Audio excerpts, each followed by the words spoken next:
As the battle in the northeast continues, the French 2nd Brigade circles around Sarria, and the British forces. The result of the battle sees the remnants of the French 3rd retreating towards the 1st, whilst the British forces, though victorious, find themselves short of the needed supplies to continue their advance.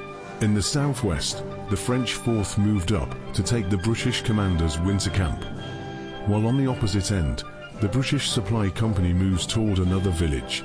The recovered French 1st Brigade moves past the retreating 3rd Brigade troops, looking to cut off any British advance.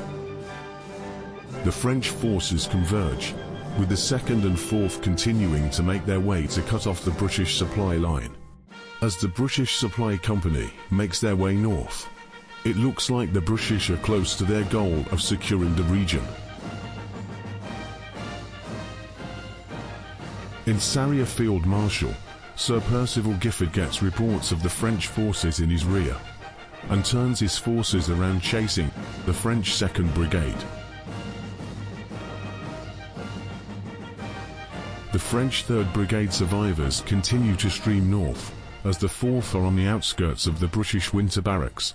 The British Supply Company also enters a village's outskirts.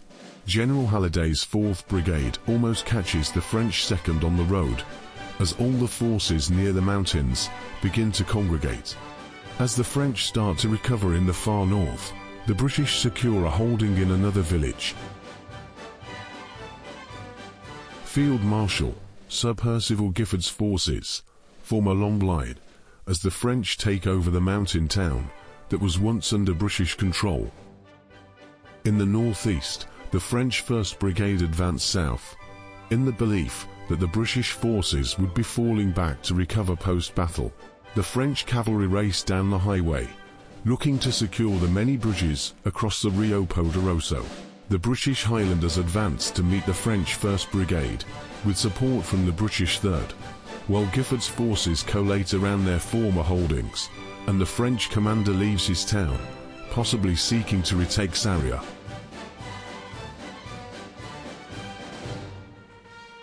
Where cobblestone paths meet overgrown long grass, the two sides clash. On the high ground, French cannons unlimber, as the infantry form line supported by 2 regiments of chasseurs at Cheval. Mirroring them in the long grass are the Highlanders and their commander, General Hector MacDonald. Confident from recent victories and knowing the 3rd Brigade is not far away, he seeks to bring the French to battle as soon as possible. British turn 1. The 3 Highlander battalions advance in good order, as the many heavy dragoons sweep to the fore led by General MacDonald. They already threaten the flanks of the French. French turn 1. Quick to react, the French infantry anchoring the left flank form square, supported by the light infantry.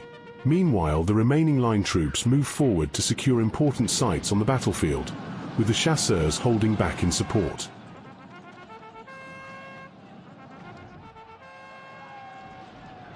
British turn 2. A rumble of hooves announces the arrival of the British heavy dragoons, as they sweep towards the French square. Arriving opposite the advancing French is the British 3rd Brigade, cannons unlimbered and lines formed, supported by light dragoons. Almost forgotten are the Highlanders still marching forward.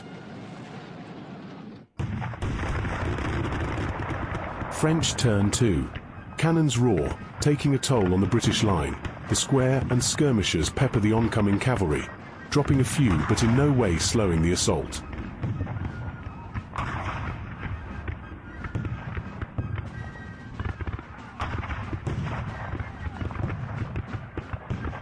British turn 3. The Royal Artillery lob shells and balls into the French, who have moved their cavalry up to face the 3rd Brigade, which has fully arrived onto the field, line after line of Englishmen with light dragoons in support. Rumbling forward and shaking the camera, the British heavy cavalry charge home into the skirmishers and square. The French light troops are scattered to the winds, and the jubilant dragoons charge on into a nearby square, get a bloody nose and fall back. In the other conflict, the Inniskilling dragoons fight their way into the square, taking massive losses but ultimately scattering the French troops. French turn 3. Artillery continue to take a toll on the oncoming infantry. as General Hector MacDonald observes the results of the cavalry charge, only to hear the sounds of a mass of men charging in the distance. The French line, buoyed on by their commander, charge home into the 3rd Brigade lines. Men fall to the ground in a near 1-to-1 ratio, and it is the British who break, fleeing back through the safety of their rear guard. British turn 4. Cannon batteries now turn their ire upon the chasseurs, with a smattering of supporting fire from some British skirmishers.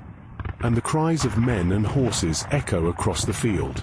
Bayonets forward, the 3rd Brigade's fresh troops charge into the weary French line.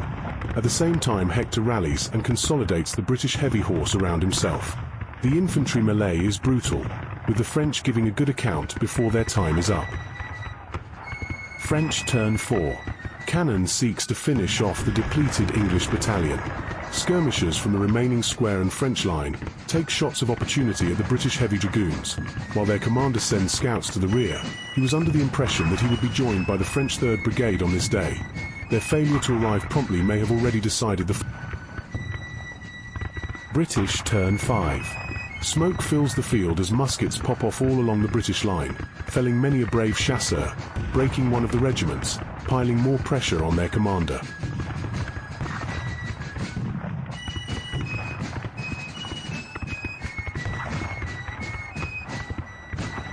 What's left of the French 1st Brigade braces as the British light dragoons charge, clashing with the last of the chasseurs at Cheval. Meanwhile, Hector MacDonald and the Highlanders have secured half the battlefield. Wary of rumours of French reinforcements, while confident they can deal with whatever is left of the French 3rd Brigade. In the cavalry skirmish, light dragoons rip through the French cavalry and run straight into the flank of a French battalion that was hunkered down behind a hedgerow, eliminating them. French turn 5. All hope lost the last of the French 1st Brigade fire upon the British cavalry, only to hear the tread of marching men. The remnants of the 3rd have arrived, a smattering of lancers and some seasoned Naples infantry. British turn 6.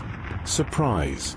The 6th, Inniskilling, dragoons led by General Hector MacDonald charge into the newly arrived lancers and ride right through them, into the flanks of the advancing line battalions. After destroying yet another French unit, the British dragoons wheel about and fall back in good order. French turn 6. As French cannon desperately try to turn the tide, French command has fallen apart, with the individual units left to their own prerogative, leading to most floundering while one battalion decides to form a square. British turn 7. With complete control of the field and overwhelming numbers, the British forces begin to sweep towards the French, who, realizing the day is done, begin to fall back in good order. The French 1st Brigade took heavy losses, whilst the 3rd was saved by arriving late, leading to less casualties.